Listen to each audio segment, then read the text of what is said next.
nafolo ye waati ye maanifinya yɛrɛ ale fana ye waati ye keba an bɛ fɛn o fɛn na nin ye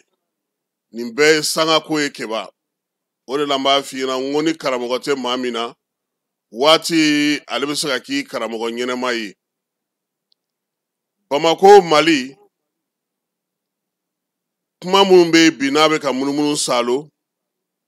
halisa gouvernement ma bɔ ka ɲɛfɔli kɛ fɔlɔ keba nka o ti baasi ye ko bɛɛ b'a waati bolo lala u bɛ sɛgɛsɛgɛli ni baara mun na n'u tilar'o la pewu u na ɲɛfɔli kɛ maaw ye ko min bɛ sen na nka an bɛ min fɔ an ka maaw ye keba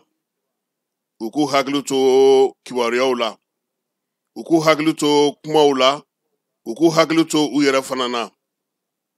fɛn caman bɛ ye bɔlɔlɔsira sanfɛ o bɛɛ kɔrɔ tɛ ko a bɛɛ ye tiɲɛ ye kuma tɛ bi ala y'a kɛ maaw yɛrɛ bɛ se ka fɛn dilan k'a kɛ mɔgɔw ta ye k'a sɔrɔ o tɛ keba min ye fangandaraki ko kuma min fɔra an ka jamana kɔnɔ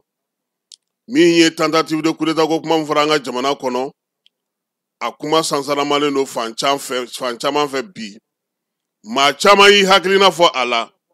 maa caman y'i ka kuntilenna fɔ a la fɛn caman bɛ ka fɔ a la an ye nin bɛɛ lajɛlen mɛn an ye nin bɛɛ lajɛlen faamu an ye wulikajɔ kɛ keba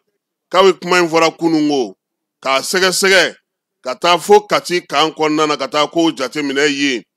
an se bɛ maa minnu na ni olu bɛ bi kɛlɛdagaw kɔnɔna na an y'olu wele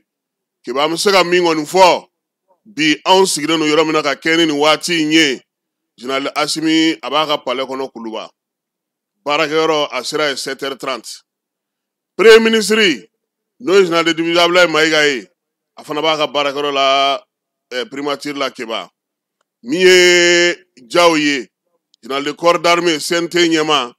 ale fana b'a ka baara la sabula o bɛ session na nin waati in na Ismaël Wage ale bɛ ten Sadio Kɔni ni Modibo Kone da bɛ olu ye Sunatu ye keba olu kɔni olu bɛ baara min na olu na an tɔw ta tɛ kelen ye dɛ olu ɲɛ kelen ko n tɔ ɲɛ kuma tɛ Modibo Kone Général de corps d'armée k'a daminɛ dɔgɔkun jan tɛmɛnen na keba sɛgɛsɛgɛli tɛ sɛgɛsɛgɛli ye mɔmɔli tɛ mɔmɔli ye Modibo Kone n'a ka cɛdenw u y'u wuli k'u jɔ k'u cɛsiri keba mɔgɔw bɛ ɲinɛ min kɔ anw de fɛ yan n'a fɔra ko service de renseignement mɔgɔw bɛ siran service de renseignement sigikun tɛ dɔwɛrɛ ye koyi an bɛɛ lajɛlen ka lafiya n'an ka hɛrɛ bɛ min na k'o baara kɛ ka se ka jamanadenw lakisi ko n'a kuntanw ma waliya minnu bɛ yen n'o bɛ jamana yɛrɛ sigi a sen sabara kɔnɔ ka kɔn ka ɲɛfɔli kɛ ɲɛmaaw ye walima ni wulikajɔ min yɛrɛ se bɛ u yɛrɛ ye k'o kɛ o de ye sécurité d'État ka baara ye ala ye ne ka petipetini n'o ye Modibo Kone keba mɛ ne bɛ e to balakaw bolo n'u y'i sɔrɔ siɲɛ wɛrɛ ne tɛ Modibo Kone kɔni Kone tɛ de on s'en petipetini moi ale bɛ baara min na bi keba daga sunɔgɔ ti ɲɛ ye Sadio fana n'a ka cɛdenw olu fana wulikajɔ ale ni baro kɛlɛtigi u bɛɛ lajɛlen keba u bɛ k'u cɛsiri k'u timinandiya jamana fan 14 daga tɛ Mali kɔnɔ bi baara tɛ ka kɛ a la min na hali kalanso minnu bɛ yen n'o ye sɔrɔdasiw ka kalansow ye keba a ɲɛmaaw bɛɛ lajɛlen b'u sigiyɔrɔw la u dafalen don tɛk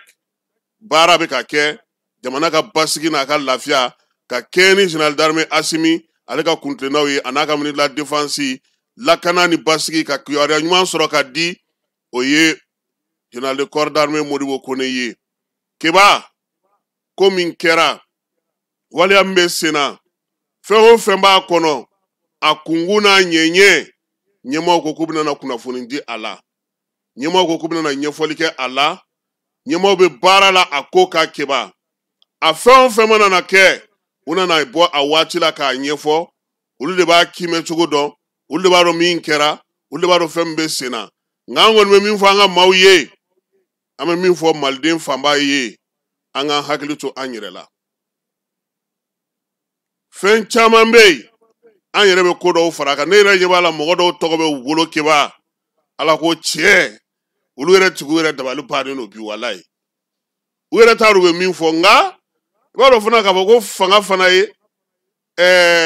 an ka Segu baradunufɔlaw ka kuma do keba nin tɛ kɛnɛ na nin tɛ fɔ ne ma e tɛ se ka kɛ ɲɛmaa ye fɛn tɛ kɛ maa min na i b'i sen bɔ a la de hali jɔyɔrɔ tɛ maa min bolo bi Mali la o t'i to tɔgɔ ni ka k'i la dɔrɔn lafiya banni ye koyi n y'a fɔ a tigi ye i ka ɲɛmaaw ko cogo min tu i ka ɲɛmaaw kɔ e b'a dɔn e ma foyi kɛ e sen tɛ foyi la i ma papaga kɛ i hakililatigɛ pewu i ka t'i ka baara la fɛn bɛ fɔ mɔgɔ ma yan mun ka jugu nin ye pinpanw nka bi anw yɛrɛ fana kan ka hakili to an yɛrɛ la kɛba parce que kunnafoni ye fɛn sugu dɔ ye mɔgɔ bɛ ɲinɛ min kɔ i ɲa mɛn i ɲɔgɔnna kunnafoni dila tɛ dɛ dɔ de fana b'a kunnafoni d'i ma koyi a sɔrɔla sira min fɛ i y'i wuli ka jɔ kɛ ka taa tigi fɛ yen o i y'a wele telefɔni na o i y'a sɔrɔ cogo min na o journaliste tɛ kunnafoni dilan dɛ a bɛ fɔ journaliste ye a b'a sɛgɛsɛgɛ a b'a ɲɛɲini a b'a faranfasiya a bɛ se k'a ɲɛfɔ mɔgɔw ɲɛna cogo min a b'a ɲɛfɔ ten e bɛ se ka fɛn dɔ mɛn keba i bɛ se ka fɛn dɔ ye ala bɛ k'i sen kan i ka cɛ min nana cɛkɔrɔba min nana kasi an da la yan k'u y'a ka dugukolo minɛ an taara sɔrɔ ale yɛrɛ tɔgɔ tɛ dugukolo ko yɛrɛ la yɛrɛ papiye fan si t'a bolo wa n'anw tun y'o kasibagatɔ ta k'o ka kuma latɛmɛ papiye yɛrɛ kelen t'ale bolo ja a fɔra de k'ale ka foro sɛnɛyɔrɔ la yanni u mago ka s'a ma ale y'o k'a yɛrɛ ta ye sa ka dɔ di mɔgɔ dɔw ma ka mécanicien ni fɛnw sigi o kan ale yɛrɛ bɛ dɔɔni minɛ olu la sisan dugukolo tigi yɛrɛ nalen ale nana ka na kɛ kasi a juma tɛmɛnen keba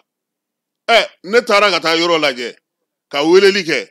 titre foncier de bɛ cɛ bolo a ta bon keba n'i ye cɛkɔrɔba bila a ka kasi ko parce que ko a hinɛni b'e la i b'a jɛ donc an ka baara in fana a ka gɛlɛn n y'a ye k'a fɔ nin dɔgɔkun in fana na keba bɔlɔlɔ kan an ye muso dɔ ka kuma mɛn nka o muso ka kuma lamɔ don an bɛ min fɔ yan don o don o de don maanifin i bɛ k'i yɛrɛ de ye keba maa min wolola Mali la ka Mali tabiyaw fula sira o bamanan sira o maninka sira o dɔngɔnɔ sira o siya o siya bɛ Mali kɔnɔ n'i y'a tabiya n'a ko ta k'a lajɛ a tɛ se ka jigin e kun na k'e b'i woloba ta ko k'o sanga i muso la sanga fɛnw yɛrɛ tɛ fɛn kelenw suguya kelenw yɛrɛ tɛ kuma tɛ k'i bɛ t'u da ɲɔgɔn kɔrɔ ko nka a bɛ bɔ lamɔ ani furu ni ko sɔrɔ cogo la ani mɔgɔ yɛrɛ b'i ka ko faamuya cogo min an y'a ko ye bɔlɔlɔ sanfɛ an kɔni an tɛ bɛrɛ fɔ a la an bɛ min fɔ dɔrɔn an ka hakili to an denw na an ka hakili to an ka denbayaw la an ka hakili to an yɛrɛ la an k'an yɛrɛ kɔlɔsi diɲɛ fan si fɛ anw bɛ ka mun kɛ bi bɔlɔlɔ sira ni fɛnw fɛ an ni maa si ta tɛ kelen ye an k'an janto an yɛrɛ la keba an ye fɛn dɔ fana la kɔlɔsi o ye bilasiralikan ye an dɔgɔninw don o an kɔrɔw don o an mun don o n'o y'an ka denmisɛnnin ɲɔgɔnlɔnbɔlaw ye ko bɛɛ ka ɲi bɛrɛ la musoladege min b'u bolo u k'a lajɛ k'a kɛ ni hakili ye maanifin i bɛ fɛn o fɛn kɛ i b'a kɛ bɛrɛ la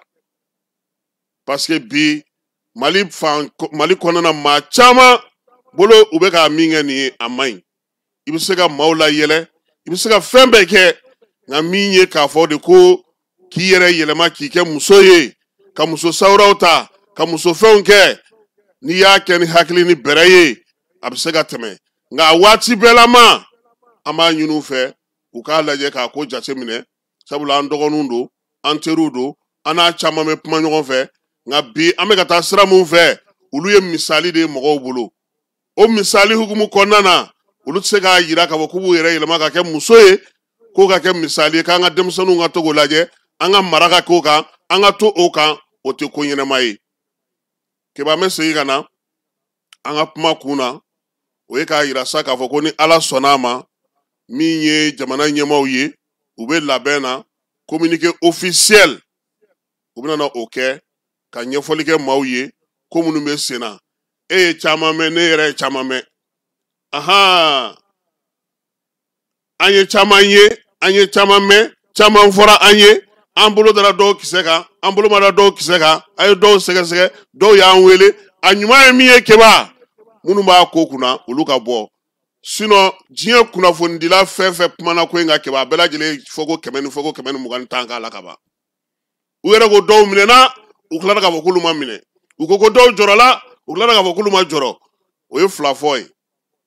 ni a ko banna pewu gouvernement ka communiqué an b'o kɔnɔ n'a kɛra heure o heure keba an bi yan bi tile in kɔnɔna na o kama cɛ ka ko bɛ kɛ cogo di sa parce que voilà aki ka délai ye vendredi ye koyi keba an ka nin jɔ an bɛ taa sɔɔni an bɛ segin ka na